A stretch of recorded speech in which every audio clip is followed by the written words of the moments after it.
Are we here? I think so. I think we are here. Yeah.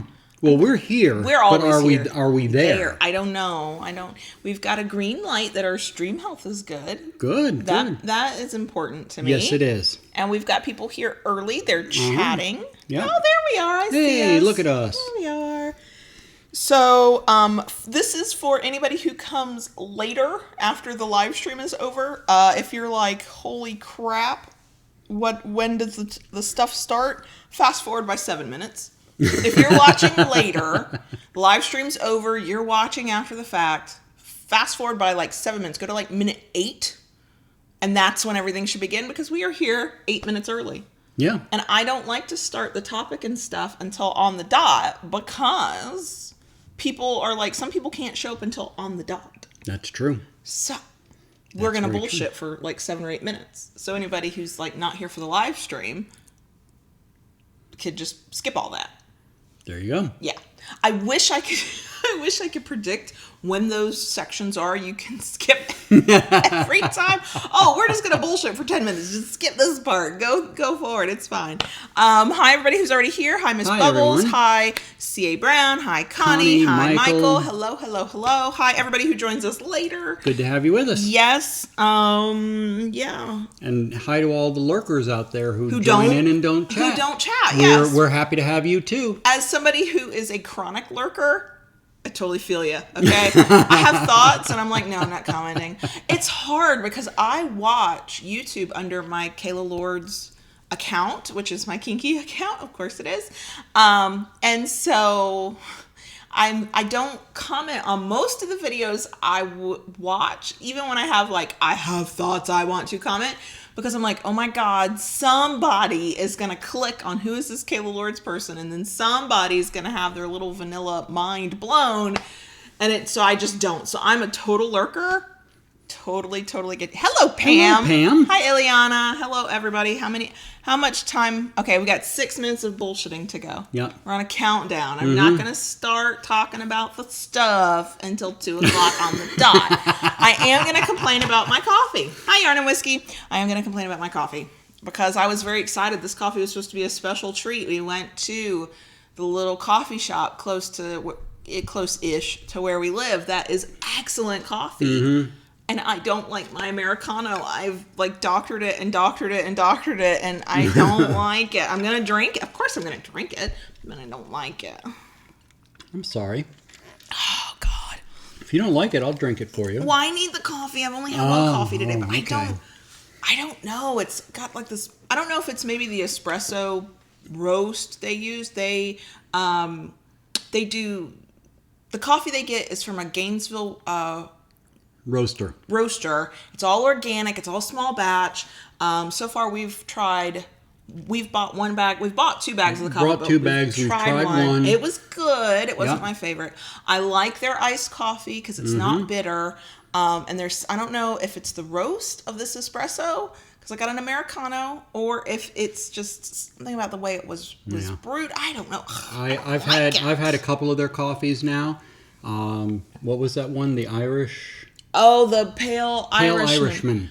Oh, yeah. Which was absolutely decadent. That's the one you got the coffee gasm on your birthday. Yes. Yeah. And their mochas are very good too. I have not tried. See, I'm no sugar and no sweetener. I shouldn't just say no sugar because you can go no sugar and do Splenda or stevia, and I'm no sweetener, so I haven't got to try any of those things. And for Ileana and Kitten, this shirt that I'm wearing today, it says I cannot adult today. I got it from Torrid, and I'm kind of disappointed with it because it is a size I can wear in Torrid, and yet it is a very close, these sleeves are not cute or comfortable. But that goes with his designated adult shirt, so I had to wear it. And I got this at JCPenney. I know. This was just, we were just tooling around JCPenney one night, and I was browsing through the t-shirts, and this popped up and was like, I gotta have this. Yeah. Oh, yeah. Cannot leave the store without this shirt. So, and hi, CDC. Hi, everybody. Okay, how much more time do we have to bullshit? Oh, we got 4 minutes. Wow, time goes by much slower. Yeah. Let's see, what else? I don't feel good, and I'm going to bitch and complain about that in the bonus section. Mm-hmm. And I'm tired. I'm going to complain about that in the bonus section. And I'm going to bitch and complain about multiple things in the bonus section. Just everybody brace themselves. Or when we get to that point, just cut on out. Just be like, I'll take a nap. I don't need somebody else bitching and complaining. There's enough people in this world bitching and complaining. I certainly don't need to add to it. But I'm gonna, because I'm worn out. I'm worn down. You've been having a rough go of it. Oh, well. Today is the first time I've kind of seen you a little bit your normal self, but... Yeah, well, and I'll tell you, want to know why? It's because I knew we were recording it. And I draw a lot of energy from this. And, I mean, I'll tell y'all right now, if left to my own devices, if these lights are off, if there was no camera on me, I would fall asleep. I would so fall asleep. Oh, no. But, no, I got out of bed today because I was like, oh, my God, we're recording. Yay! I mean, it was a good yay. It wasn't like, oh, God, we're recording. I have had those days before. But, no, I draw energy from this, so I will be good for nothing after this is over. Mm-hmm. A damn thing. But... for right now, I'm going to take what I can get from it. There you go. Okay, let's see. Ooh, Connie, be careful out there on the roads. Yes. But I'm glad we could distract you. Brighten your day. While you're waiting for your truck to be loaded. Yes. And CDC is asking about this necklace, Twisted Screw. Twisted Screws, on, yes. Etsy. They don't spell screw the right way. I think they spell it with a K and then a Z at the end. There's 2 Twisted Screws on Etsy, which is a problem. And they're both kink places, which is a problem because I was like, what? Because I was trying to tell somebody, and then I couldn't find it. But they make all kinds of jewelry, and they customize it for you, and they do engraving. And they do, got a couple things from them now, and they do amazing work. I originally found them on Tumblr. Yeah, back in the day when you could still do that.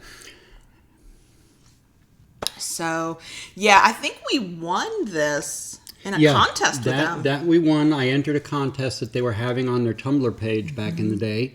And we won that and was so impressed with what we had gotten from them, we actually went back and bought some things from them. Yes, and the first version of your wedding band, we have never told the story of how our wedding bands changed, but the first version of your wedding band was from them. Yes. Because I got it engraved. I don't know where that ring is anymore. It's in my box. Oh, your special box where you keep all your mementos? My special box where I keep my little mementos. It's perfectly good. It's just too big. I had lost so much weight, I could not wear it on my hand anymore unless I kept my hand in a fist. Yeah. As soon as I opened, if my hand went down at an angle a little bit, it would just fall right off. And we could reorder it, and we might one day. That would be a cool ring for you to wear on your other hand. But yes. Yeah, one day, maybe in the bonus section, if I remember, we will talk about it, because the wedding band and even the engagement ring I'm wearing is not the original one. So, okay, so it is exactly 2:00. All right. So we will officially start. Okay. Hopefully anybody who is watching... well, no, don't write it down yet. No, I'm not. Because I got to do my YouTube spiel. You were jumping ahead on me. We're jumping ahead on Do your thing, girl. Okay.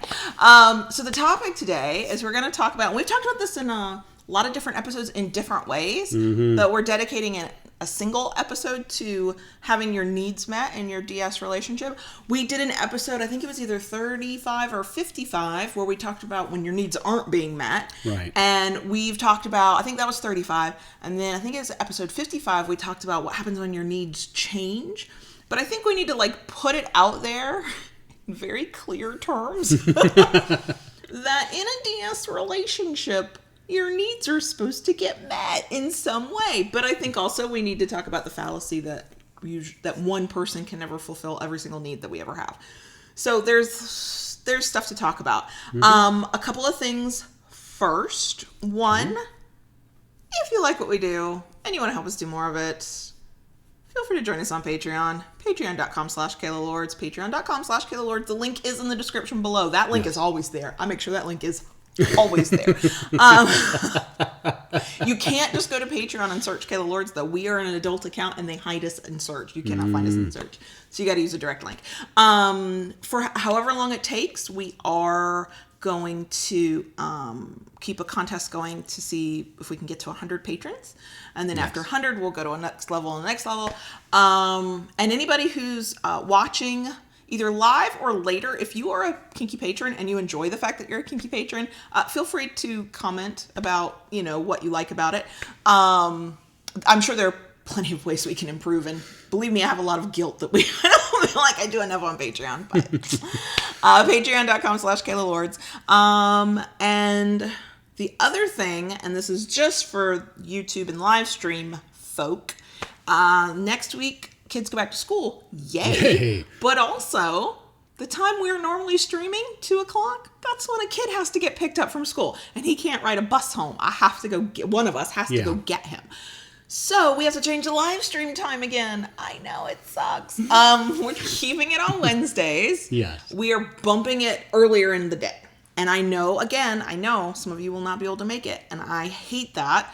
It does mean some other people will be able to make it. It sucks. It's wonky. I know. So that is because of school, though. And quite frankly, I think they do their early release days once a month on Wednesdays. So we'll be playing that Wednesday by ear every time.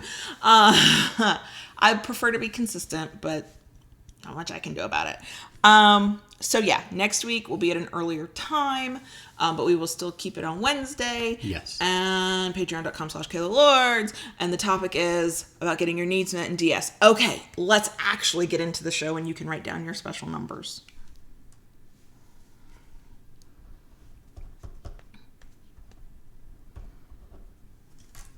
Okay, I stopped talking so he can write down numbers. I do have one announcement. Okay. The giveaway is open. The giveaway. Yeah. The giveaway. It's been open since August 1st. We talked about it last week. We recorded it before the giveaway was actually open. Then I had to run back and add all the links. If you're watching on YouTube, the link is in the description below. If you're listening to the podcast, you can find it if you go to the website, lovingbdsm.net. It'll be somewhere on the homepage, or the link is in the show notes. So, what can you win? And why are we doing a giveaway? And what? Okay, so August is our anniversary month for the podcast. Podcast turns 4 years this year. So excited. 4 years old. It's not a toddler anymore.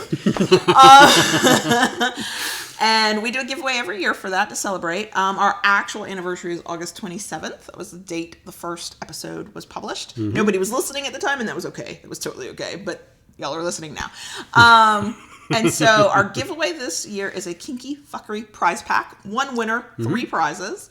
The prizes are, from Hot Octopus, you get your choice of either a jet, which is basically a power pack jetpack for a penis. I mean, it looks like it. Yes. Looks like your penis could take flight with it, except it doesn't take flight. It gets off. We have liftoff. We have liftoff for sure. Or the Digit finger vibrator.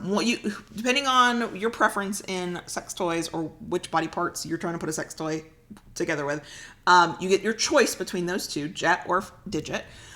You love the Jet. I love the Digit. We made a review video that was mostly me going, I love the Digit. So singing and all. The other prize is a $50 gift certificate to Kinky Cloth. We just released a video for Kinky Cloth. They sent us a whole bunch of stuff, so we did an unboxing video and a try-on video, trying on all our new shirts. They will debut soon in videos coming to a theater near you. No, that is wrong. We will wear them eventually. Yes. We got new t-shirts. So Kinky Cloth, $50. We had to buy new hangers for the new t-shirts. We did. It was awesome. And then the third prize is a special made paddle from Brownstone. Yeah. Which is freaking beautiful, which I still take pictures of and put up online so people can see them. Maybe what I'll do when we start the bonus section, I meant to have it handy. Maybe I'll slip off and at least video watchers will be able to see it. And then podcast listeners, you'll want to follow us on some sort of social media so you can see it. So that's the giveaway. Go enter the giveaway. You have all month long to enter the giveaway. We also created multiple ways to enter, and there are 2 ways you can enter daily. So if you're on Twitter, you can tweet daily about the giveaway. The other way is to share a podcast episode or a video or something that you really liked that we have created in any way you want to. Like, so you can send it through your WhatsApp group, take a screenshot. You can share a picture of you watching the video on Instagram. You can link to a blog post on your Facebook group. Like, I don't care, but just share the content you like. You can do that, I think, once a day. You can do, I think I set that for once a day. So, There. Okay, that's a lot of talking about a giveaway. Whew.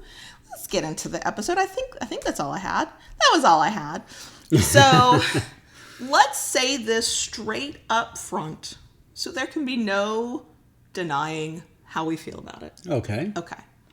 Your DS relationship should meet at least some of your needs. Yes. And I don't care which side of the slash you're on. And I don't care Very true. if you're, let's call that person the air quote dominant that they are, says that you don't have needs and your whole purpose is to serve. Your purpose might be for yourself internally that you want to serve the person you're with. I feel you. I get you. Mm-hmm. I'm like that most of the time. But if that's not a fulfilling thing for you, and even if it is, you have other needs and they need to be fulfilled. Right. But let us also say another truth. Most of the time, one human being cannot fulfill every single need you ever have. No. It's why we have friends. It's why we have confidants. It's why we have people we flirt with. For some of us who are in consensual, ethical, non-monogamous relationships like we are, poly in practice, that's John Brownstone. Poly in fantasy, that's me. That's how we roll. That's why, part of why we choose that lifestyle. That is not for everybody. No. I have had several people recently say to me, do I have to be poly if I want to be into BDSM? And I'm like, no. And it's because a lot more people are either openly talking about it, or the communities that they're finding, that's a very common thread for people. Many people I know, quite frankly, I have the opposite. I see more people who stay monogamous, that's what works for them, that's what they choose to do, and they're into BDSM. There's no one right way, y'all, of any of it. What works for you. Right. And the thing about having your needs met is because one single human being cannot possibly fulfill every single need you will ever have. Well, they can't. They should fulfill some of them. When you're in a relationship like DS, and if you are not okay with the idea of non-monogamy, then for you, it's a matter of deciding, are enough of your needs fulfilled and met? Well, I think first and foremost, when it comes to your needs, what you need to do... what you need with your needs. And what you need to do is sit down and figure out what they are and understand who you are and how you fit into the lifestyle. All right. For example, for me, I am a big spanko. I love spanking. I'll put her or whoever I'm playing with over my knee and spank, and it's delightful. Spank till cows come home. So, for me, spanking is a big thing. So, getting into a relationship with somebody who does not like to be spanked, they would have to fulfill many, many, many other needs of yours. Yeah. For that to be okay for you. Right. So, spanking is a very much needed part of who I am. So to be in a relationship where that wasn't being fulfilled would be very difficult for me. Right. So, and I think that's an important thing. I think that's why if you are currently single and kinky, it's worth spending time with yourself to figure out what you need. So that when you start looking for a partner, if certain needs are extremely important, like you cannot imagine living without them. Hi, submissives out there and dominants out there, right? If you know you need that, then that has to be on the highest part of your list of criteria for a good match for you. I knew after I went through my post-divorce, let's fuck any guy that looked at me cross-eyed, which worked out well for me a couple times. Worked out quite well for me. And right after I kind of figured out that kink was a thing and I was into kink and oh my gosh, I'm submissive. So I have my first DS relationship. It flames out spectacularly, like many of the first ones usually do. And I knew at that point that while that relationship did not work out, and I was thinking back on the pseudo relationships I had had post-divorce, and I was thinking about my first marriage, that for me, the biggest need that had to get met in a relationship is it had to be DS. I had to be able to be submissive in whatever way that might mean, and that will shift and vary. But I was strictly looking for dominant partners, people, men, because that's mostly my jam, who knew they were dominant. And I wanted somebody who knew he was dominant. I needed that. I was not here to teach anybody. I taught in my first marriage, and that did not work out well for either of us.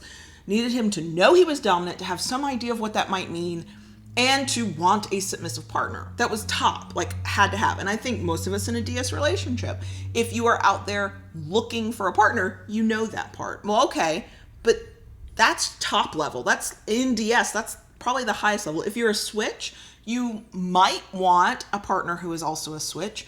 If depending on how, whether you're open or poly or not, you might want one partner who feeds your submissive side and one partner who feeds your dominant side. Like, that will be up to you based on what works for you and what kind of relationship style you want. But that's top level in DS. That's like the basic, right? You want a dom, you want a sub, you want somebody who complements that basic urge, because we're talking about DS relationships.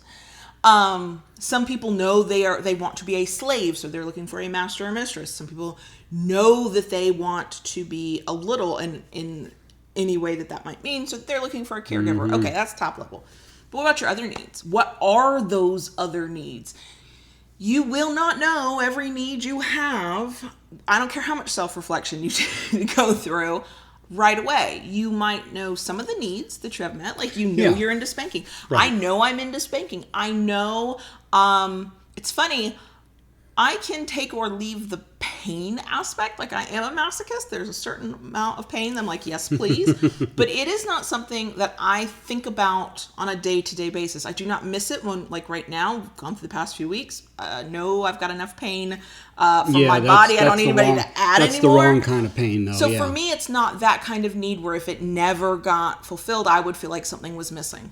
But I can tell you that I do know, and this was a weird need to realize, I need my sex to be rough. Now, we haven't had sex in a couple weeks either. Same reason. Yeah. But I know I have to have rough sex. And I don't have to have rough sex. But sex feels incomplete if there's not a rough power element to it.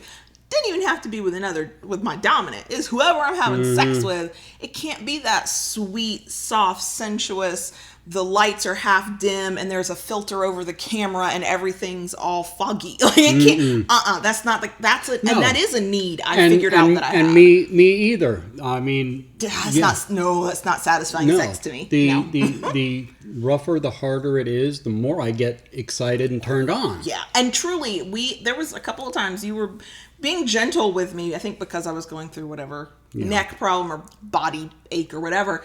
And I was like, well, I'm glad we had the sex, but it's not, it wasn't finished. It wasn't fulfilling. It wasn't fulfilling.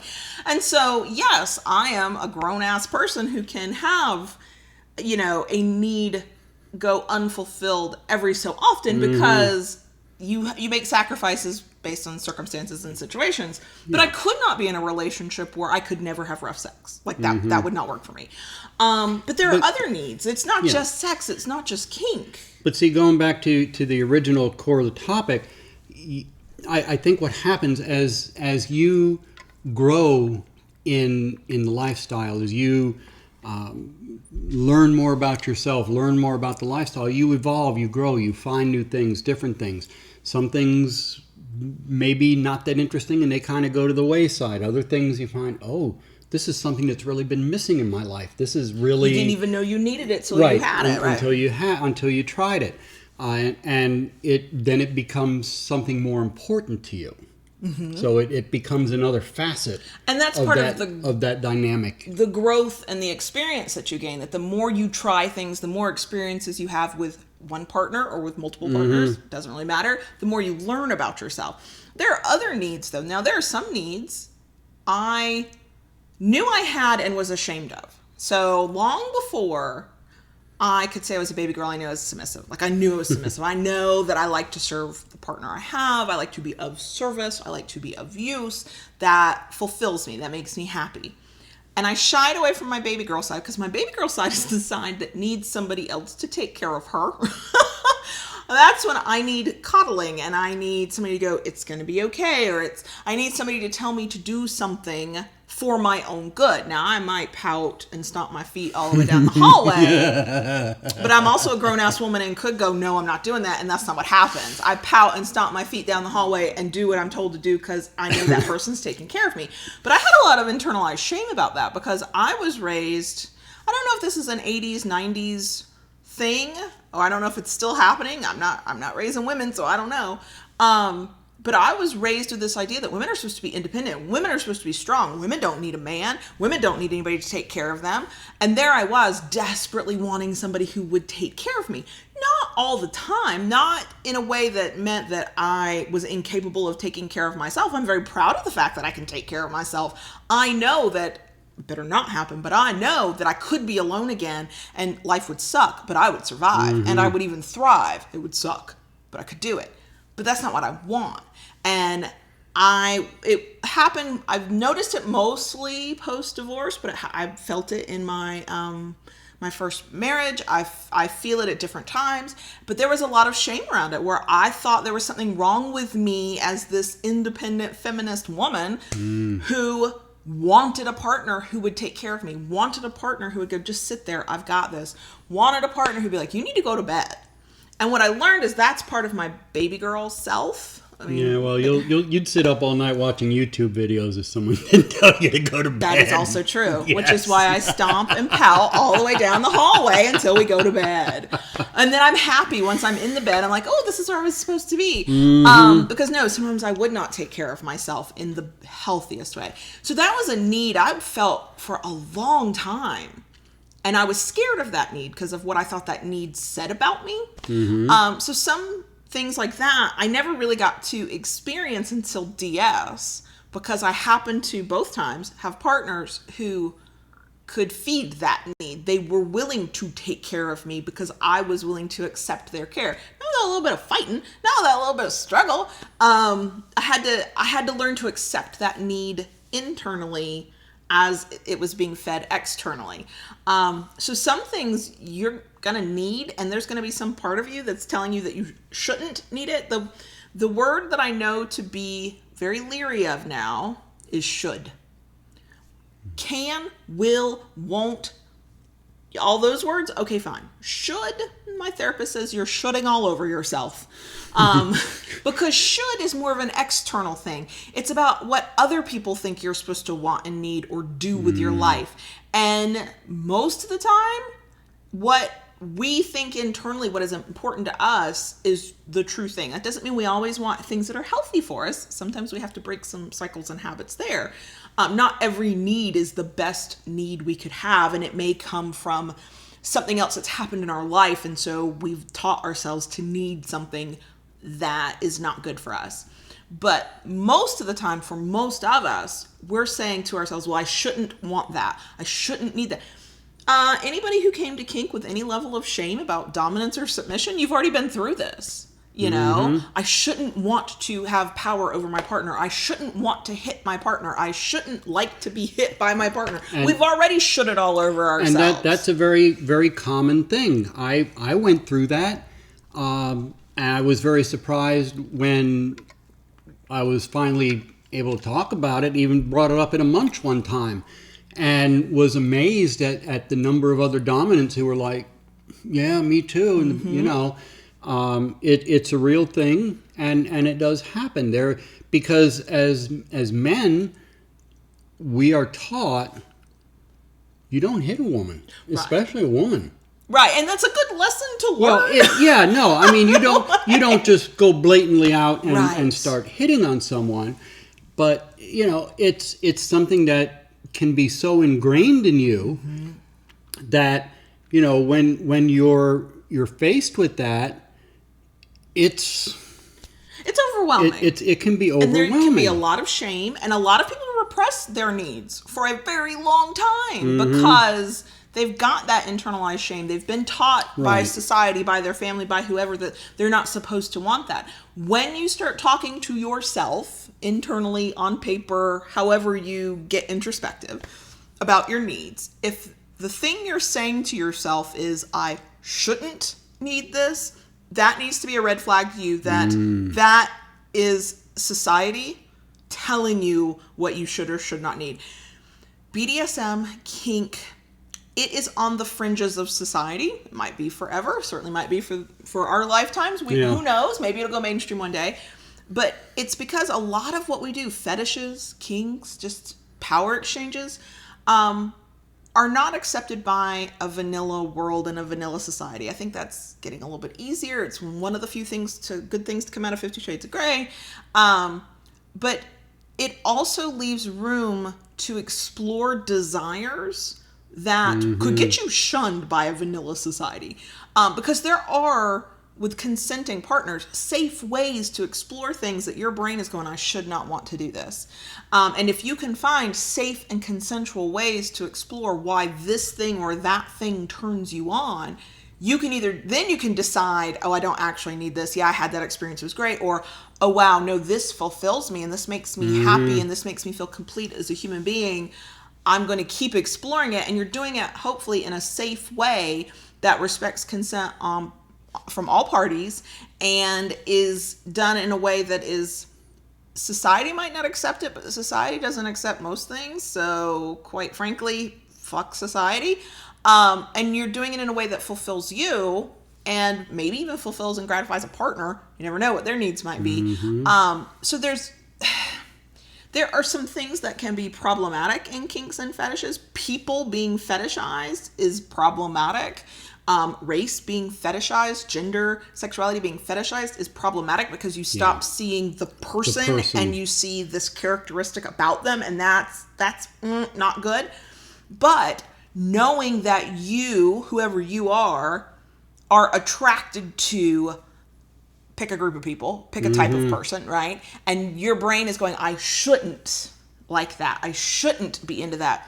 The should or shouldn't is the signal that you're not tapping into your own needs. You're listening to what society has been teaching you. Yeah. And there are safe ways to play within those things that society deems unacceptable, like hitting your partner. I mean, the basic one that I think we all, even if you're not into impact play, the one we all recognize is hitting your partner. Like in a vanilla world, in a non-consensual way, anytime there's no consent, we don't hit other people. I've spent 14 years of my life as a mother saying we don't hit other people, and in my head going, unless they want it. It's a little weird when you're a parent and you're trying to teach those object lessons of consent. Because I'm like, I'm actually lying through my teeth right now, because the rest of the sentence is we don't hit people who don't want to be hit, but that's a hard lesson for a 5-year-old, so we don't teach that lesson. Not yet. Don't go there yet. So I use that as the example because even people who aren't into impact play know, like, okay, you're into bondage. We don't tie up people who don't want to be tied up. That's true. Right? And but that's the thing. That's the key to remember. If you're analyzing your needs, if you're analyzing desires, if you're thinking, well, what turned me on the last time I thought about it? And it could be anything. It could be things I can't even dream of because I'm not that imaginative. If what your brain is telling you is that you, quote, shouldn't be into it, that's the red flag. That's society telling you most of the time. That's society telling you what is and isn't okay. And the cool thing about kink and BDSM is we're all about throwing off the shackles of a vanilla world. Conformity? Yeah, fuck conformity, right? It's about tapping into our deepest desires and then finding a consenting partner who will explore those desires with us. I think that's probably the best way to put it. I think, though, so somebody in the chat here on YouTube asked about, well, what about karmic halves? So I'm not going to pretend I know anything about the idea of karmic halves. My brain immediately thought soulmates.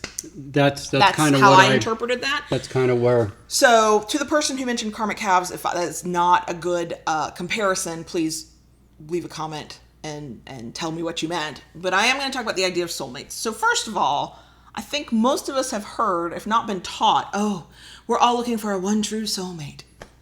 And some people go, that's a bunch of bullshit. And some people are like, yep, that's exactly what I'm looking for. I will tell you that I believe firmly that I have my soulmate, and his name is John Brownstone. I can also in the very next breath tell you that he cannot fulfill every single possible need I will ever have in life. He fulfills the most important ones. He makes some needs that I might have seem less important because of what he does do for me and how he fulfills me as a partner, as a woman, as a baby girl, as a submissive, as of all the things that I am. But when I have secret fantasies of a woman topping me, he cannot fulfill that need. Nope. It is no matter not, how hard I try. No, just not gonna work. It is a need that is not an overwhelming, gotta have, can't think about anything else need. It's a, that might be nice. That might be something to explore one time. Yeah. It's not a need that's so big and important to me that I have to say to him, okay, we have to find a way for me to fulfill this need because I feel incomplete without it. It's one of the smaller needs. It's one of the lesser needs. My biggest needs, he fulfills. He listens fully. He doesn't always understand, but he accepts even the things he doesn't understand. He is the daddy to my baby girl. He is the dom to my sub. He's the sadist to my masochist. But you know what? I have other people in my life that listen as closely as he does. I know other people who, if I needed them to dish out some pain that I enjoy, could do it. So when I say he's my soulmate, it's not because we have a tit for tat kind of give and take where he's the only human being on the planet who could spank my ass in a way that makes me happy. That's not what connects us. It also for us, and this is because my eyes have been opened over the years to consensual non-monogamy and open relationships. I can have that with him, and I know I can still have a deep connection with another human being, whether it's romantic or sexual or just platonic, and it does not negate the connection I have to him. So that is not me trying to tell everybody who's monogamous they need to try them some non-monogamy. No, I'm not. I do not preach that. But it is a lesson that I learned over time because anybody's been listening to this podcast for 4 years, I said it seriously, but I really didn't mean it as a joke that I'd cut a bitch. And you know what? I would still use that joke. Come from my daddy, I'll cut a bitch. But it's not there's somebody interested in him and he's interested in them. It's those people who sneak around and try and tell him that he will forget all about Kayla Lords when he gets a taste of them. I get I'll a cut chuckle. a bitch. I get a chuckle out of. Oh my God. That used to happen a lot. Oh, I'll make you forget about her. Right. No, those are who I mean. But you've got connections with other people that I can even sense them if I'm like around him and the other person, or if I'm witnessing a conversation they're having online, you can feel that he's connected to that person. And there was a time I would have been very concerned about that because I believed, as many people do, that you can't be connected deeply to multiple people. And I don't believe that anymore. And it's because I understand the connection that I have with you. And because my most important needs do get fulfilled in this relationship. Right. And the other reason I talk about this is that I know for a fact, and you know very well too, you have needs I am physically incapable of fulfilling. Would never, don't have the desire, don't have the equipment, don't have the temperament, pick a thing on some of his needs. I am the wrong person for it. Yeah. So there are some people who go, well, you just shouldn't be together. Well, but what? No, fuck you. Because he does have a certain set of needs that I do fulfill and that I am the right fit for. Yes. So I think that comes to the part that somebody out there is going to go, but what if I have needs that this partner doesn't fulfill? And I think you have two options. Feel free to disagree if you'd like. You either, in my mind, decide if those needs are that. If you are monogamous, you have to decide if that, if the needs that are not being met are needs that need to be met. Needs that need to be met. How many times can we say, should turn this into a drinking game? Take a shot every time I say need.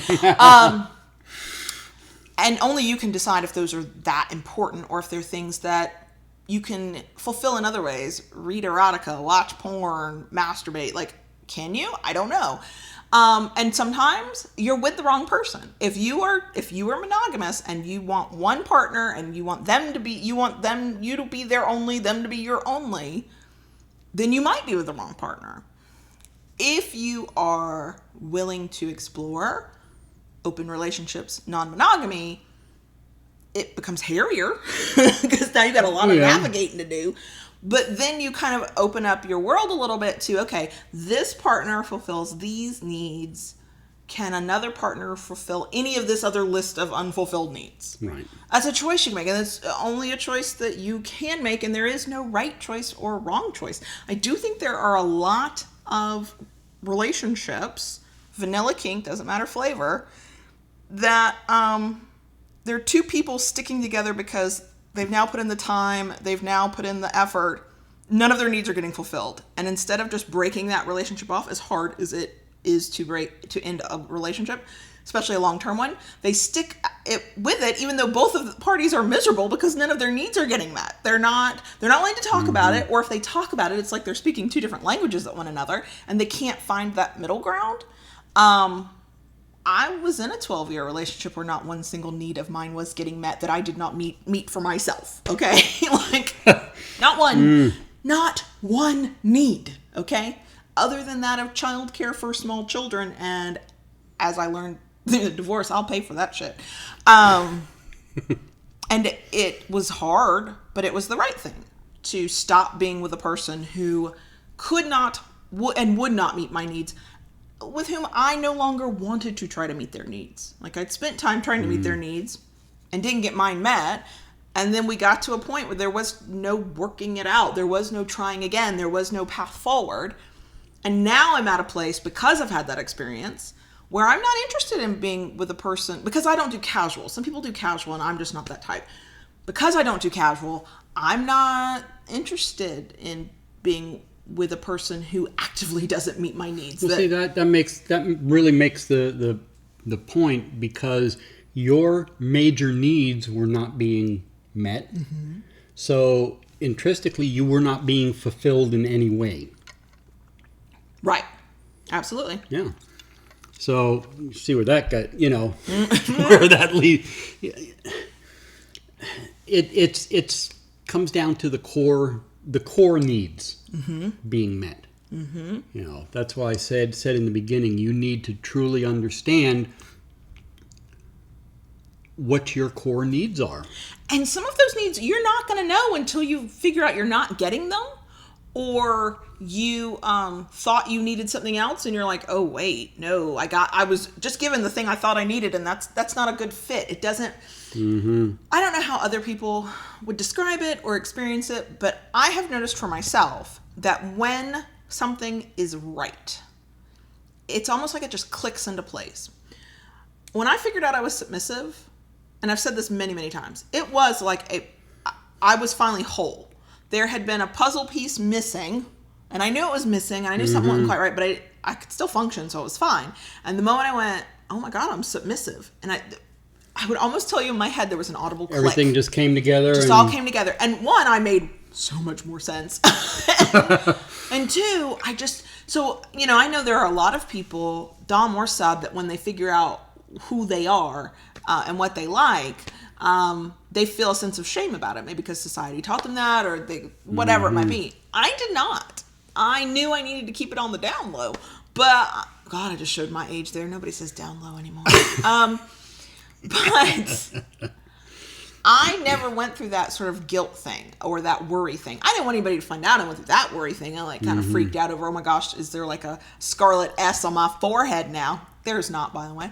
But I felt so much more at peace with myself. And for me, that is usually how I can tell when I'm on the right track with things. Because when it's not a good fit for me, I feel it physically. I feel it mentally. I feel it in all parts of my life, because things just don't fit right. And when things are right for me, they're falling into place like a puzzle piece. And it's just, that was the thing sometimes I knew I needed, and sometimes I didn't know I needed. That doesn't mean I don't resist those things. Like I said, I had baby girl needs and desires before I could call myself a baby girl. Wouldn't even like use that term. Like, ooh, no. I'm not a little. I'm not on that spectrum. No. Because I had this false idea of what it meant to be a little in my head. And it was the stereotypes of littles. And it was the other end of a spectrum. There's a whole broad spectrum but of that what was that part can of be. my journey and part of learning about kinks and BDSM and power exchange and what all of that means to me. Right. So it is not as if you're going to wake up tomorrow morning and just automatically know all of your needs. You're not going to know if all of your needs are ones that are super important to you or if they're even things that can be fulfilled. Some needs are really wants. They're desires. They're things that you're like, yeah, it'd be great if I could have it, but I can live without it too. And only you can decide which, because one person's need is another person's want, right? Like, I need to be the submissive partner in a relationship. And I know plenty of people who, in certain situations, they're happy to be submissive, but they can take that off too. Like, they're taking off a shirt. Like, they can take it off and put it to the side, and it's fine for them. For me, I can function through this life as not submissive, and I do fairly well, and I have my own sort of form of dominant energy, especially in business and all that. But in general, if I could, I would float through my whole life as the submissive partner. Submissive to one person, but still the submissive partner. It's my shirt feels too tight right now. It's like wearing a too tight shirt when I'm in a situation where I want to be submissive and I can't be, right? That's how I know that is a need. That is something I have to have in order to have a fully healthy, happy relationship. So when it comes to needs, I think the stereotype is that dominants get all of their needs fulfilled and submissives don't have to. And I just want to go on fucking record that if you are a kinkster who somehow thinks that the submissive in any power exchange doesn't have to get their needs met, because shouldn't they just need to take care of their dom or do what their dom wants? Fuck you! That sounds like poorly written BDSM erotica. Oh my God, it drives me crazy. There is part stereotype to it. I mean, I have had a couple of people approach me with the whole, don't worry, I'm the dominant, I'll take care of all of your needs, and what you need is whatever I want. Fuck you! What? Are there submissive people out there who are very fulfilled by being whoever and whatever their dominant partner wants them to be? And are they fulfilled by fulfilling the needs of their dominant partner? Hell yeah. Yes. That does not stop that submissive person from being an autonomous human being with their own needs. Okay? And just, I feel like we've gone so basic on the English language that I am reciting the ABCs here. A submissive is an autonomous human being who consents to let the other person be in charge. They can take away that consent at any moment. They should, more often than they do, quite frankly. And they have their own fucking needs. And if you are the dominant in a relationship and you don't know what your partner's needs are, you are not spending enough time listening to them, talking about what they need. Yeah. Whoa, we've talked about this before. It comes down to the fact, and I've mentioned this before, but I'll say it again. This person sitting next to me, I consider her my equal. All right? I do not see her as a diminished person. I do not see her as less than me. We are equals. We are equals that is in a consensual and negotiated power exchange. And a power imbalance. There is a power imbalance here that we consent to, that I can withdraw from at any time. I would feel like an incomplete human being if I did, but I could. If that's what I needed to do, I could do it. And I can tell the difference. And I think if you ever observe relationships, any flavor, y'all, kinky or vanilla, doesn't matter. You can tell when both partners know that they are equal to one another, that they are each other's match. And I don't mean match in like a love match. I mean that I see you as fully equal to me, and you see me as fully equal to you. I think there's a vibe that is given off, because there's a certain amount of respect that you give to one another when you see eye to eye. It is why in my first marriage, I stopped respecting him very quickly. And we absolutely were not equals. And I did not see him as an equal. I did not respect him as an equal. And when I look back at how we interact with one another, it's so obvious. Like there are times I feel like I should be ashamed because, no, I was not showing respect to him as my equal. And so I show more respect because John Brownstone's in charge, and that's what we negotiated for ourselves, and that's how we work best. But I also know that at any given point, he sees me as his intellectual equal. He sees me as his human being equal, just human beings here. And it is not all about him. You sure? I never did a DNA check on you. I have way too many paranormal erotic fantasies. Please, somebody tell me I'm a shifter and I'm like really a werewolf or I'm really a something else. Like, that's my jam. Do a DNA test, it'd be great. So we come at our power imbalance and our power exchange from a place of mutual respect, which if both partners are going to see to the needs of each other, you have to have that mutual respect.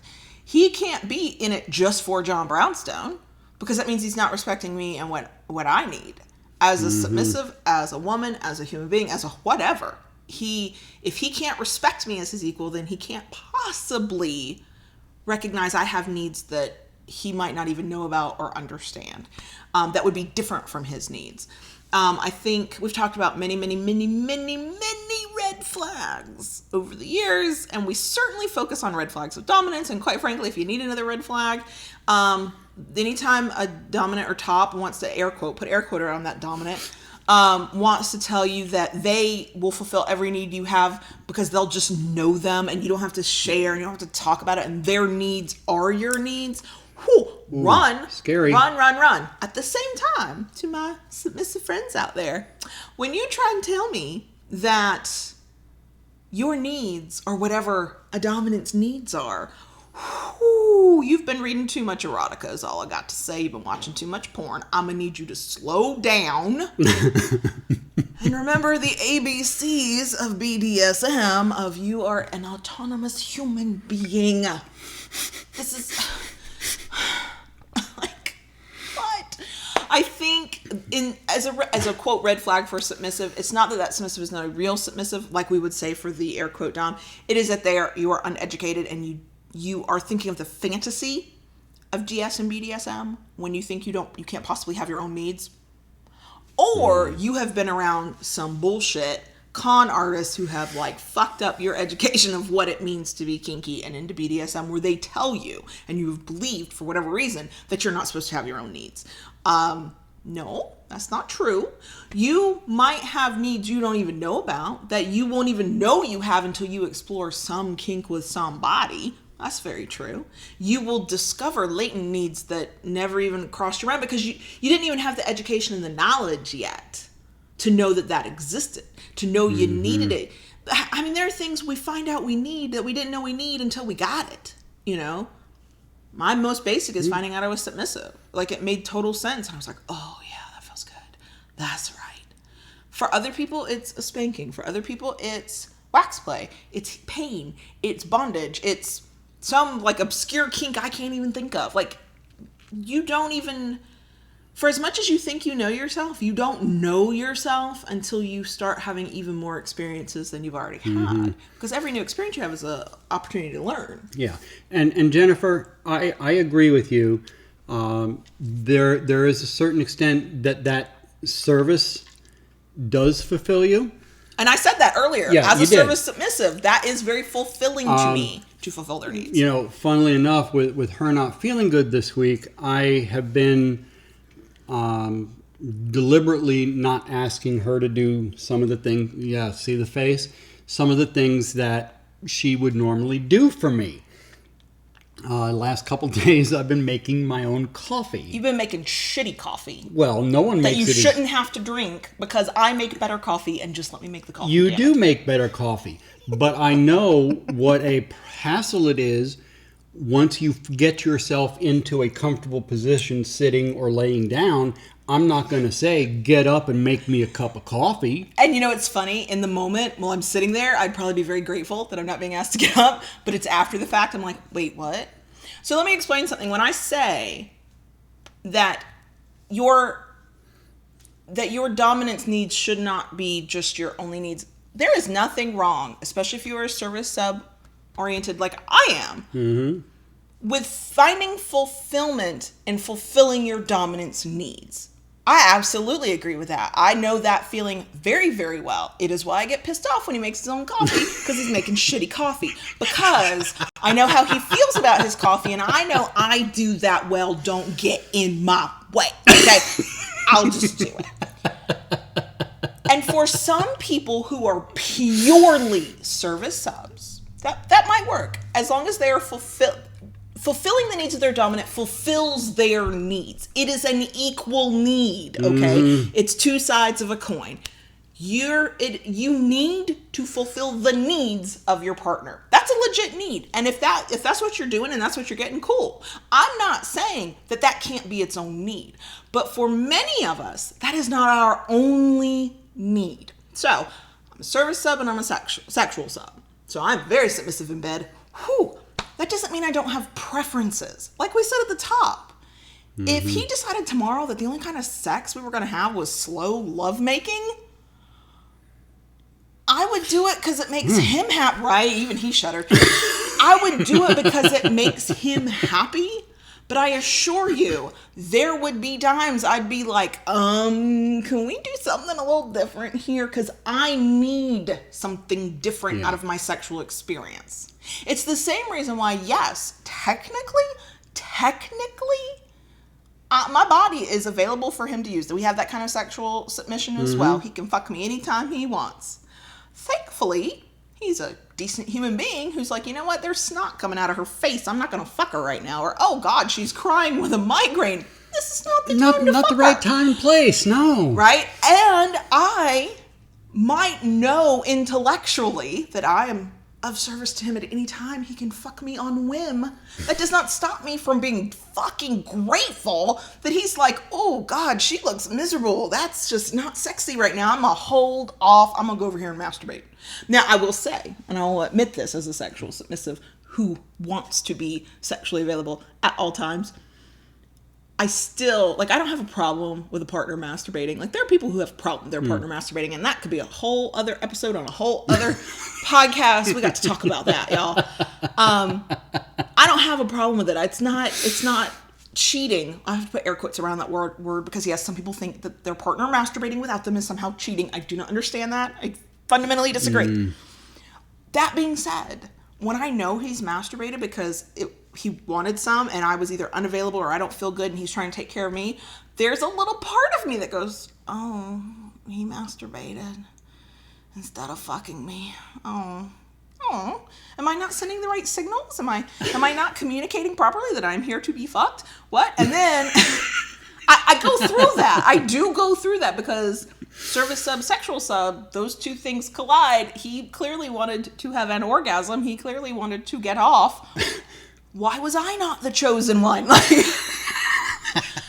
I want to fulfill the needs he has. Yes. But I also, as an autonomous human being, they are not numerous. That's not it's not a scroll that's just going to unscroll for miles. It might be a list of 5 things that I need that he does not necessarily automatically need. And the thing about relationships is that sometimes, in some ways, we do try to fulfill the other partner's need, even when it's not something that we ourselves care about. Not when it's a hard limit. No. We're not crossing boundaries here. But I know that if tomorrow he was like, okay, we're only going to do slow, sweet, vanilla lovemaking, there'd be much whining in this household.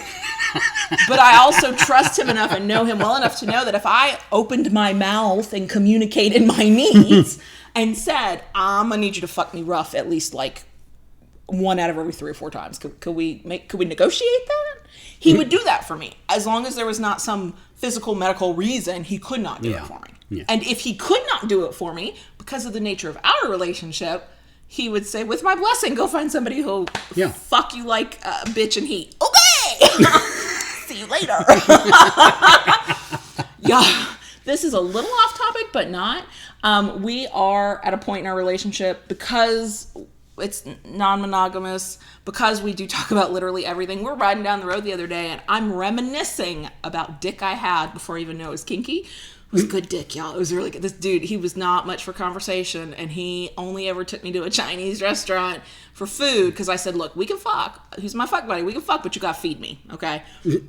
We'll fuck for food. I need this on a t-shirt. And he really liked rough sex. Like, and he loved doggy style, which is, my favorite position. And we were in the car and you didn't feel threatened? No. Also, I was like, here is a way to let me remind him of exactly the kind of sex I really like. I can't physically have that kind of sex right now because of body problems, but this is the kind of sex I like. Keeping the pump prime for when... Right. Yeah. But yeah, I mean... because I don't think there are a few people who would say, I need to be fucked rough and in this position to be a happy, fulfilled person. But there might be some people who would say that, and more power to you. And I don't need rough sex the way I need submission. But it is one of those things that my life would be less interesting and less good and bright and shiny and kinky without it. So there's a level to our needs, and sometimes fulfilling this need will circumvent all these other needs, and sometimes it will not. Sometimes these other needs are knocking at your internal door going, hello, pay attention to us. And it's time to figure out if those needs can be fulfilled. With this partner, with another, is this partner the right partner for you? I'm telling you, if none of your needs are being fulfilled and you're communicating about your needs, you're communicating about your needs, then that's time for some serious self-reflection. Is this the right relationship for you? Is this the right dynamic for you? Our first dynamic was definitely more DS than daddy, dom, baby girl. Oh, yeah. And and he was resisting. Y'all, we told this story a few times where I was like, do you think you could be a daddy dom? And he laughed until I called him daddy. I was a good fuck, too. You would think calling somebody daddy would somehow make him gentler and kinder during the fuck. No. That was a good rough fuck. Too. I really like a rough fuck. I need that on a shirt. Do tell. I know. I'm being really subtle about it. But when we found the right dynamic for us, it was like a puzzle piece clicking into place. Again, it all just felt right. Things after that just kind of fell into place. So sometimes the partner is perfectly fine, and it's the dynamic you're in. It's the way you're exploring your dynamic. It's the things that you needed 2 or 3 years ago, 5 years ago, that maybe you don't need the same way anymore. Maybe you have other needs that you have not explored. So there is that too. But I did want us to have an episode where we said the words, your needs should get met in your DS relationship. Both sides of the slash. Yeah. It's not always equal. There is a power imbalance. So sometimes the dom's needs are going to get fulfilled more than the sub's needs. But guess what? When I'm sick and I'm hurt, his needs go unfulfilled, or they get fulfilled in a different way. Right? Because my need is that I need to be taken care of, because we also know that while I want to be taken care of, if somebody is not taking care of me, I will run myself into the ground. I'm that person. So he's fulfilling my need to be taken care of and foregoing his own needs. That happens too. That's the give and take of a relationship. In a perfect, wonderful world, both partners are getting their needs met mostly equally at the same time, or in the same kind of juxtaposition back and forth. But life is life, and sometimes one of y'all's needs will have to get put to the side just a little bit because you got to take care of the other person. And that works, and it works for us, especially because I know that when he's taking care of me, he knows that when it's time for me to take care of him, I will. Yep. It's a give and take. It's the back and forth. It's not all just my needs have to be met, or just his needs have to be met. Some days, just my needs have to be met that day. Like keeping me resting and making me go to bed early, and not asking me to, like right now with the physical stuff, not asking me to walk around or fuck or whatever. That's about taking care of me, and he's foregoing some of his needs he might have. And there are outlets, like he can't have the sex he wants to have, so he's got sex toys, and he gets himself off, and I'm happy for him, and I'm also a little jealous of a masturbator. I was jealous of a masturbator, yes. It was the Offbeat by Godemish, I'm just saying. But that is the nature of it. And if you are in a relationship where you don't feel like any of your needs are getting met, that's bad. And if you're in a relationship where you can't even name the needs of your partner, you are not paying attention. And even you might be fulfilling them and not know you're fulfilling them, but you should know what at least some of their needs are. Not all, maybe, but the big ones. Mm-hmm. And if you can't even name some of those needs, and some of those needs are things I don't want to need. I don't want to need to rest. Really, if I could like go on no sleep, I would. I don't want to need to slow down. But John Brownstone could tell you what I need. I need a healthy diet. I need more exercise than I get. I need more rest than I get. And he's going to take care of those needs. He also now is very, very well aware that I need rough sex. And I need I would have never guessed. I know. And I need to serve and I need to submit. And he can name the top ones. And he can probably name some needs I don't even know that I have. And if you can't do that for your partner, that's a problem. I'm going to pose a question to the service submissives out there. All right. Now, I know you are fulfilled by serving, okay, by taking care of your Big D's needs. But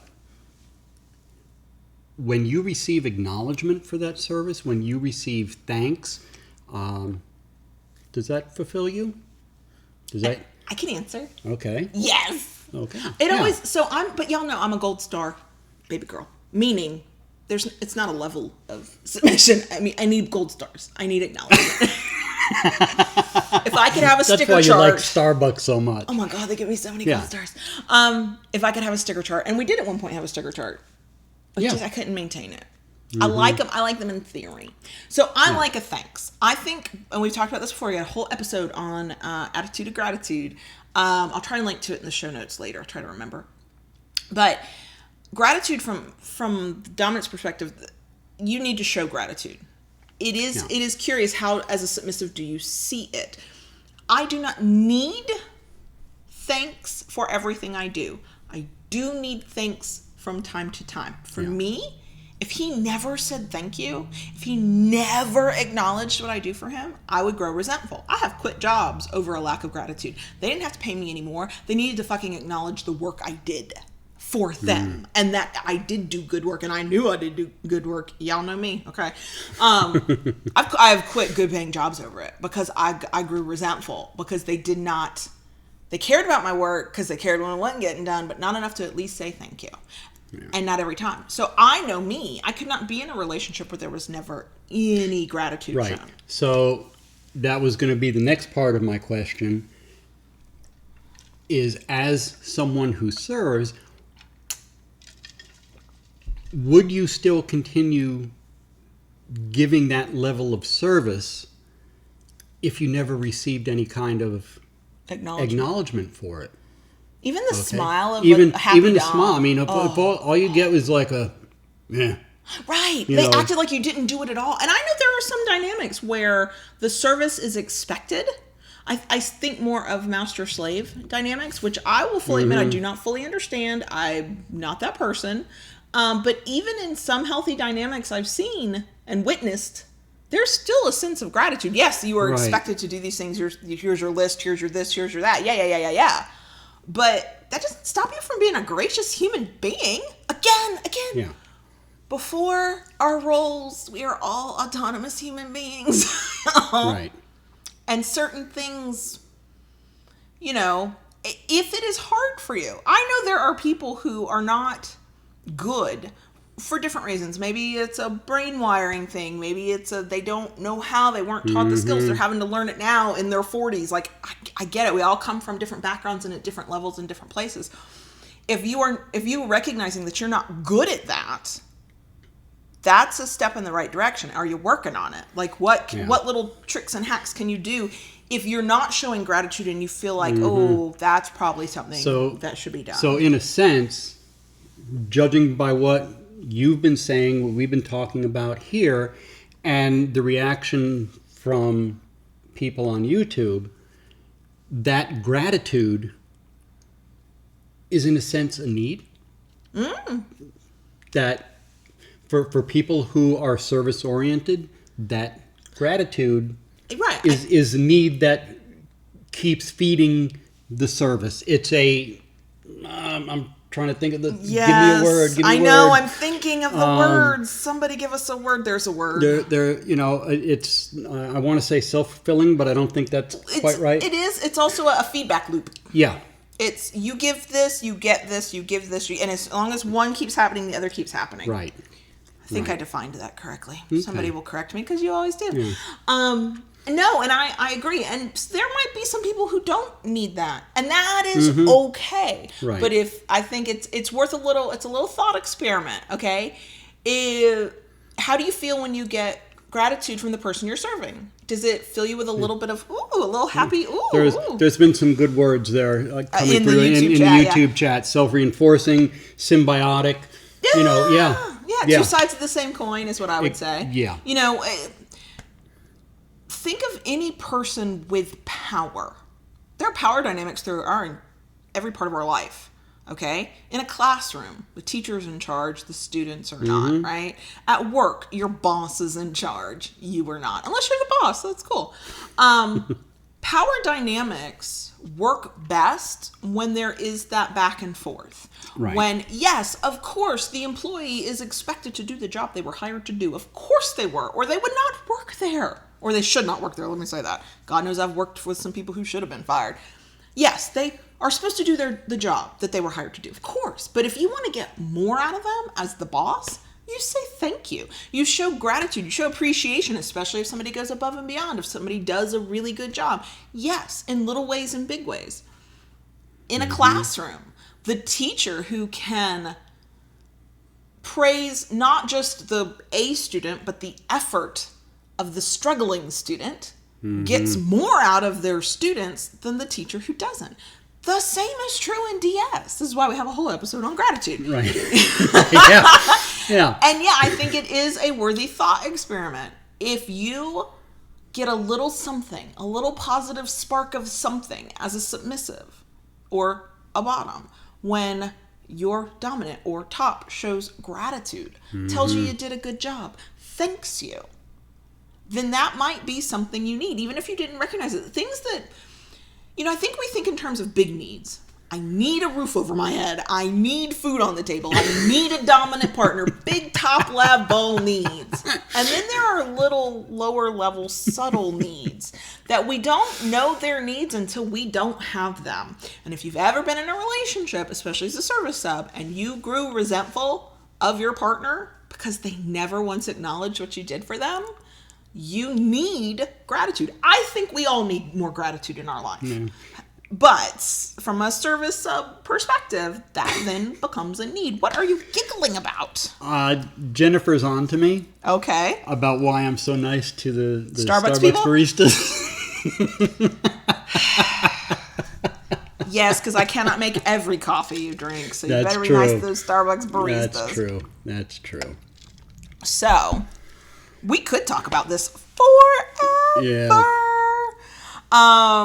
And yes, and Ben says even in super high protocol dynamics, feedback matters. Feedback definitely matters. Yeah.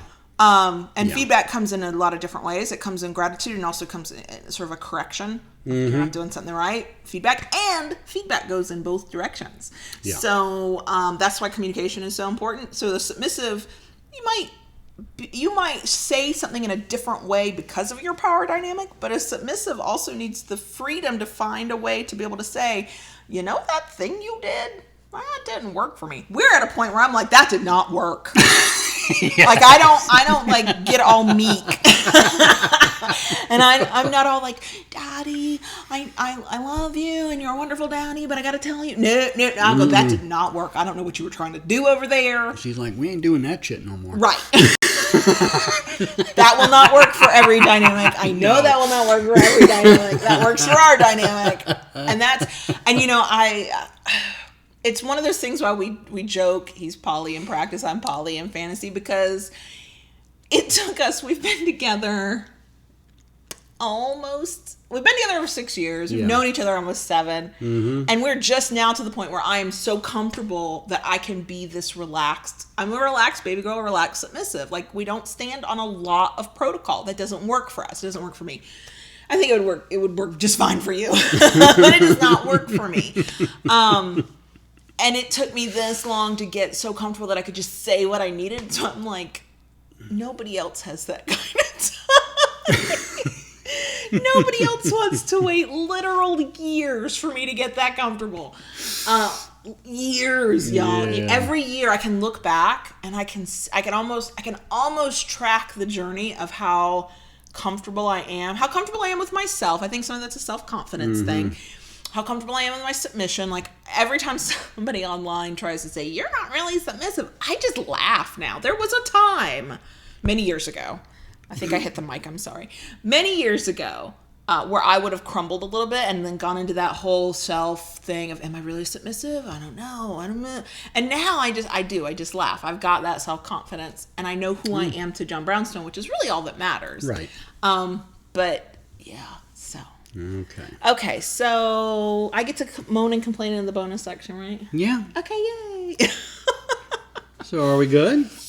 I don't know. We will see. Yeah. Okay. All right. Mm-hmm. Keep it kinky, y'all. And we'll see you next week. Daddy, can I talk to the crickets? Please and thank you. Yes, baby girl, you can talk to the crickets. I have so much to complain about. Actually, I have very little to complain about, but I could complain about it for hours. Of course you could. So, I don't know if anybody remembers I'm back. going to step away. Yes, because you're going to go find the thing, Yes. so that the video watchers can see the thing. I'll be back. So, I don't know if anybody remembers, 2018, it really started at the end of 2017, and then went into the first 6 months of 2018. I had some like pinched nerve disc issues in my neck. 6 months it went on. Because at first I thought it was just, I slept wrong. And then I went, oh no, this is a pinched nerve. This is a something.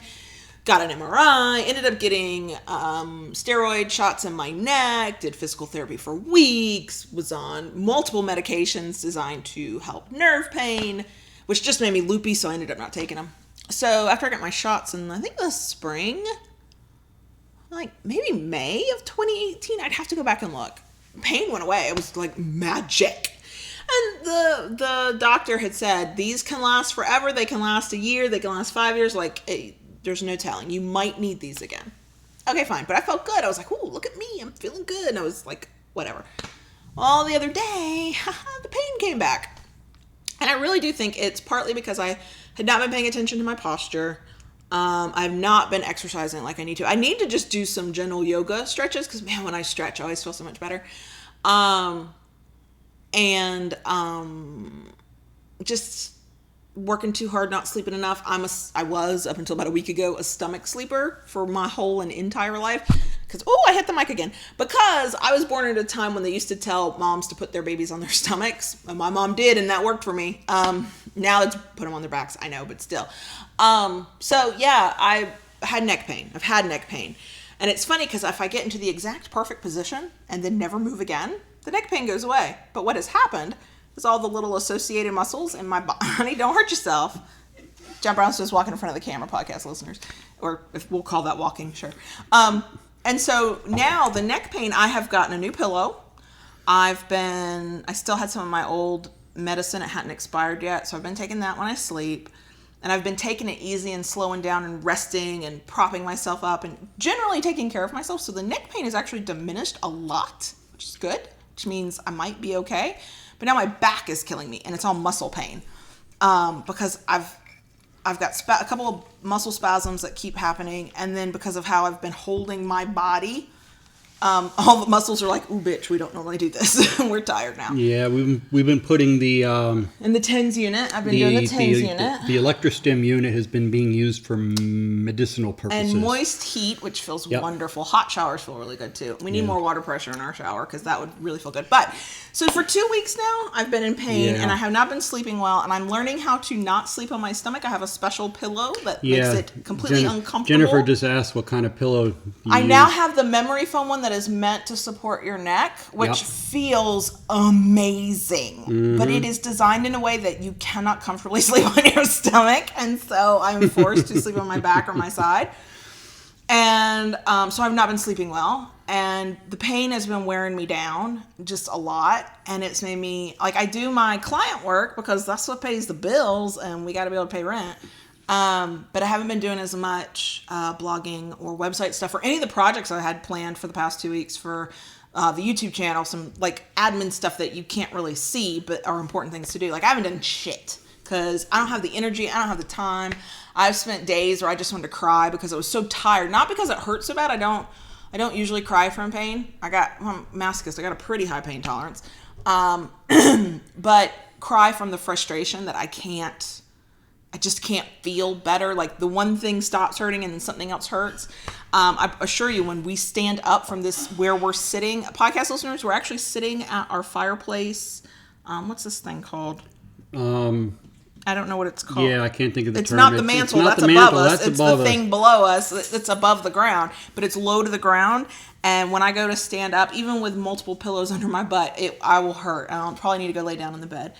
So I'm used to just going, and the only thing that slows me down is my mental health, and I'm really bad at Hearth, yes. Hearth, thank you. We're sitting at the Ben. hearth. And I'm not good with physical health slowing me down. I did not do well during pregnancy. The only real time I've ever had like a quote medical condition was pregnancy. I did not do well then either because I like to be able to do what I want to do. I follow a lot of people online who have chronic conditions and talk openly about their chronic conditions. And I want to be very careful that I don't whine like, oh, woe is me, because there are people who live with this every day and are trying to figure out how to live with this. And I think I'm on the mend.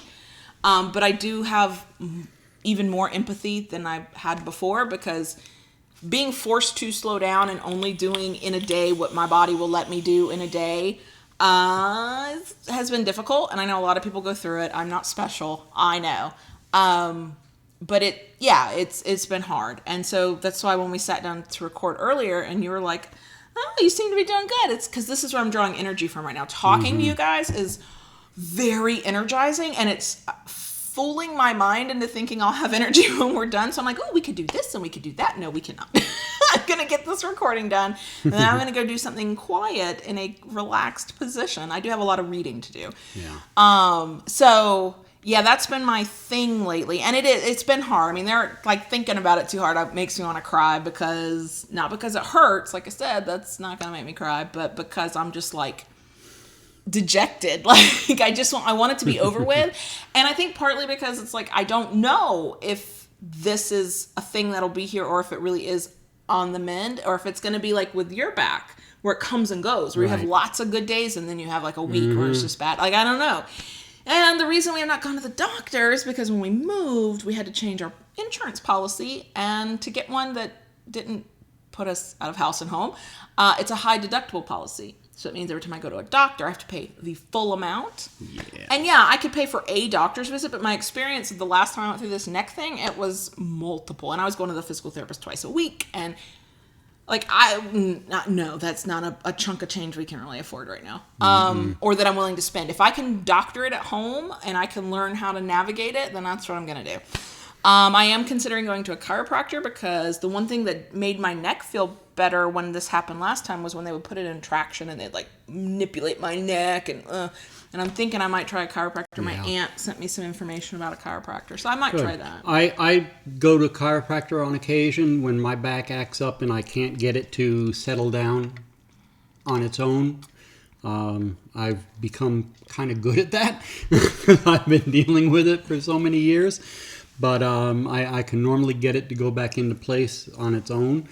But if I can't, I love the chiropractor. My dad loved the chiropractor when I was a kid. Couple of adjustments and I'm good to go again. And I really do think that part of what I need is to get into a routine of stretching. I love yoga. I mean, I'm the least graceful human being on the planet, but I do love the stretching of yoga. I like how it's all body weight exercise. I don't have to like use anything special. And I have some programs I could use that I know I could use, but I think that would help once I get maybe past. I don't know. I just know I am so tired. I'm so tired. And Ben, I know there have been a lot of cautions about chiropractors. I've been to 2 different chiropractors, and I like them both. What I can say for them is, before they ever touched me, they wanted to see the orthopedic report. Yeah, that last one. And was they really also wanted to look at X-rays or even MRI, any MRIs that I've had. Like they took it seriously. They weren't just quacks. They didn't just say, "Oh, well, we're going to bend you this way and twist you that way." They were very cautious, and it's one thing I do miss about where we used to live. The last one you went to, they did not take our insurance, or I probably would have gone to them last year. Yeah. But they were like a whole body kind of thing. So yeah, they would adjust your body and deal with the tension in your body, but they would also do classes on, here's some gentle stretching for back problems, for neck problems. Right. And they would talk about diet and how nutrition can help with the body, blah, blah, blah. And I really liked them. Yes. My dad went to a chiropractor for I was a kid for years. He ended up, it's the reason I'm not crying over pain. Another reason I'm not crying over pain. I was raised to have a stiff upper lip about this stuff. My dad had a chronic back condition from the time I was like a year old until the day he died. He had ALS, amyotrophic lateral sclerosis, Lou Gehrig's disease is the other one. So that's what actually killed him. But for years, he had these massive back problems. And in a span of 14 months, he had a dozen back procedures, some surgery, some not, like serious wild stuff. So hospitals don't scare me. Surgeons don't scare me. Doctors don't scare me. I've been around that. It was during my formative years. But for years before he ever did surgery, he went to a chiropractor. And the only time he felt relief was when he was at that particular chiropractor. And then finally, I was there the day the chiropractor said, there's nothing more I can do for you, and you're degenerating, and you need to see a surgeon or a somebody. And that chiropractor is the one who referred him to the doctor he ended up having for years and years and years. So I see, but I've also known some quacks. I've also like there's some scary people out there. So I don't know. I like the idea of holistic. I like the idea of taking care of my body from the inside and the outside. I know I carry a lot of muscle tension in my neck. I still remember physical therapy. So the first time I went to physical therapy, she was so cool. She was like, okay, so tell me what you do for a living. I'm like, I'm a freelance writer. She's like, so you sit at a desk all day long? Yes, I do. How many hours? And I laughed. And she said, more than 8? I was like, some days, lives at her desk, yeah. I was like, there are days it's a 12, 14-hour day. I get up, I walk the dog, I go to the refrigerator, I get something to drink, I come back. She's like, but nobody is meant to sit at a desk for that long. I'm like, haha. She goes, so show me what it looks like when you're sitting at your desk. And I kind of gave her an idea, and she went, oh my God, you're sitting at it all wrong. She's like, you need to raise your chair up, you need to do this, you need to do that. And it's funny that adjustment of putting my keyboard at, so my arms are parallel and my monitor up at eye level and raising my chair and bending my knees and sitting properly, that's immediate relief. I can always tell when I'm not sitting right. I can always tell when I've slumped down. But yeah, I'm back to working too long sitting at my desk. And I'm sure that aggravated it too. So to me, it's not just, I'm not a case where I'm going to need neck surgery. Maybe ever. Maybe it might not be that bad. Maybe it will be. I'm not scared of it if it happens because, like I said, I was raised in that environment where that kind of stuff happened. But if I can take care of my body in multiple ways to keep it functioning longer, is our dog going to come join the bonus section? Nobody can see on the camera though, little Saki.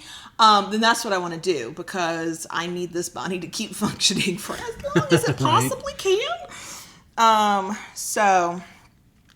Are you nervous because there's thunder outside, Saki? Oh, you're trembly. Do you want to get up here? No, you do not want to jump into my lap. I'm trying, YouTube watchers. The dog will not come on camera. So yeah, I've just been tired and a little down in the dumps about it. And it's funny because prefer to talk to y'all here on the podcast in the video, because this is probably the largest section of the audience that I've got. But it's like, I was like, well, do I tell people on Twitter? Well, God, I've got 4 Twitter accounts. Who do I tell on Twitter? Do I say something on Instagram? Well, shit, I got 2 Instagram accounts. Do I say something on the website? Which website? There's 4 fucking websites. And there's this, I feel like I want to tell people where the hell I've been, because I'm not blogging and I'm not publishing and I'm not doing the things I normally do. And yet I'm like, that's too many damn people to tell. Let me just tell the widest audience at one time, and people will catch it or they won't. And I'm fine. I mean, I'm fine. I went out and I ran errands today. We're going to go out to dinner tonight. I'll have a bad day and then I'll have a good day. And, it is what it is. But yeah, that's my whining and complaining. All right. And I'm going to end it on a good note. Please. I am going to show off the paddle I made for the giveaway. This is a little different than some of the other paddles I've made, and yet in some ways the same. But it's a little thinner, and I used an exotic wood called Bocote, B-O-C-O-T-E. And I just love the grain in this wood and the way it popped as I was working it. I think it's beautiful. Kayla looked at it when I was still working on it in the shop before it was even sanded, and her jaw just dropped. It's gorgeous. And for podcast listeners, we will get it up on social media. Yep, we'll have pictures, just haven't taken pictures of it yet. And that's why I figured let me show it off first here on the YouTube video. Mm-hmm. So anyway, here it is.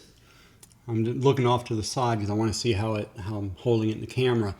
And yeah, there it is. It really came out. It's a heavy wood too. It's heavy. It's pretty beefy. And yep. You want to hit my arm? I haven't been hit in days. Oh, ow! If you can imagine, it is both heavy and stingy. So I got a thud, but then there was a sting right afterwards. Yep. It's really beautiful. I love the grain of this wood. And I used a little different finish for this than I normally use. It's something new that I've been working with. And it leaves the wood with a very, very natural feel and color to it. And it is, I'm trying to think of the word. I'm having trouble with words now. It's body safe. Totally body safe finish. Yeah, so not that should go in an orifice, but I guess it could. Yeah. And Jennifer asked if it's bendy. It is not. No, that it is hard. That wood. is a hard wood. No bend in this. No give on this whatsoever. If you bend it, you've broken it. So don't do that. Yep, not bendy at all. Probably not. I only was able to ever get one piece of this wood. Yeah. Yeah, unfortunately. So, it's it's kind of unique in that way. If I ever find more of this wood, I will make them and put them up on the website. This wood was a special find. I've always got my eyes open for different exotic woods that I can find that can be used for the paddles. This was very unique, and when I saw it, I snatched it, and it actually had been sitting in the shop since before the move. Oh wow, I didn't realize you had it that long. Yeah, but there it is, and dangerous fun. And that's part of the giveaway prize pack. Mm-hmm. I'm so excited about this year's giveaway. Yeah, so excited about this year's giveaway. Mm-hmm. And we are growing as a podcast, so maybe even next year it'll be a bigger giveaway. You never know. Yeah. Ben, I had always been taught. Ben asked about hitting the inside of the arm. Works well for stingy toys, but duddy toys can cause injury. Any toy can cause injury. I hit my forearm. I always test any toy out on my forearm, but I realize, it is a forearm. They're delicate. The veins are right there. The veins, the bone underneath. I am not hitting like I am giving a spanking, I am looking more for feel to tell whether it is it's studdy more of a or light stingy. tap, yeah. I am not giving a full-on hit. I don't know if you can see it in the light. I have a little itty bitty red mark from the little bit you hit me, and then you have a really big red mark from hitting yourself. Yeah. And that was not at full strength. No. Yeah, mine's kind of light. See, yeah, it left a mark. Yep. So just imagine what. Oh, you hit the mic. I hit the mic. Imagine what it'll do when it hits a butt. Yeah. I mean, I even try floggers out that way, and I'll take and flip them. Just to get a feel. Canes, never same at full thing. strength. Never like you would hit a butt never or like back you're or hitting someone's butt. If you could, probably the closest you could go, it wouldn't be the same feel. Would be a thigh, right? Because I know you've also tested toys out on your thigh before. Yeah, on the back of my thigh. Oh, is it on the back? Oh, yeah. Again, not in the front because you have the bone is to the top. I am the stunt ass. Okay. Yeah. When he's testing toys, he goes arm, Quality he goes leg, control. and then I turn around and I don't like. I should know how one hits oneself. Yeah, whips will leave a mark for a while. Yeah, which is I think part of the fun of whips. Yeah. If I could get the marks without the sting. If I could get the marks without the sting, it has not happened yet. I am keeping an eye, that whip that I had an eye on, that bedroom whip. It's sold. I know you told me that was sound. But I'm keeping an eye on it for when he puts another one up on his site. What site is that for anybody else who's interested in whips? Jack's Floggers on Etsy. On Etsy. Yeah, and they're based out of the UK, right? But shipping is reasonable. They ship to the US. They ship worldwide, yeah. So, yeah, so that's good. us. Yeah. That's a lot of us. It is. I love you guys. I don't know why you listen to our ramblings, but I love that you do. Because I think my head would explode if I didn't have a place to go ramble once a week. I know. I think that is truly what would happen. So, a quick shout out to our patrons who are at that level on Patreon. That would be Lorana J, Conduit of Queerness itself, Laura and James, Bella Pink Baby Girl, and CDC, who I do know CDC was watching. I don't know, was Lorana watching this time? Or Laura? I don't know. If y'all were watching live, great. If not, and you hear this later, we love you. And just another reminder, you can join us on patreon.com/Kayla Lords.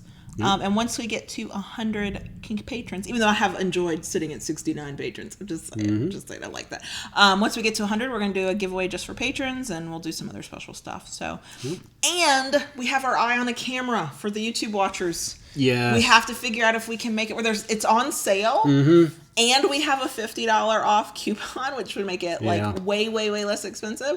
But it's not just the camera; we have accessories we have to buy to go with it. So I've been doing some looking into that. The camera could and should work, but I would also need to look into a capture card. If I'm saying if we want to do live streaming through the camera. Through the camera would have to be done with a capture card, which the camera goes into the capture card into the computer. And then if we want to use that mic for the other videos that aren't this, where we hook up our podcast mics, then we have to get a mic that attaches to the camera. Boom mic. Thank you. So, but we think we might have. So that is also one of the things that's going on. So patreon.com/Kayla Lords. We love you guys. Thank you. If you so enjoyed the video, if you're watching on YouTube, thumbs it up. Yeah, thumbs it up. I'm sure that's really an expression. If you're watching and you're not subscribed, hit the subscribe button. Because my question is why? Why would you be here? And then once you're subscribed, hit the little bell button so you get notified of new videos and content that we upload. Supposedly it works. Yeah. Mine works. When I'm on YouTube on my phone, my little subscription thing at the bottom, I'm like, oh, there's new videos, and then I go and I watch them. And if you are listening by podcast, make sure you subscribe so new episodes are downloaded automatically, and give us a rate or review or however your particular podcast app works so that other people can find us, and make sure you enter the giveaway. And I'm trying not to belch into the microphone, and I'm failing. And we love you guys, and thank you. Thanks. And it's always cool to hang out with you. I know, and we will see you next week. Bye. Bye.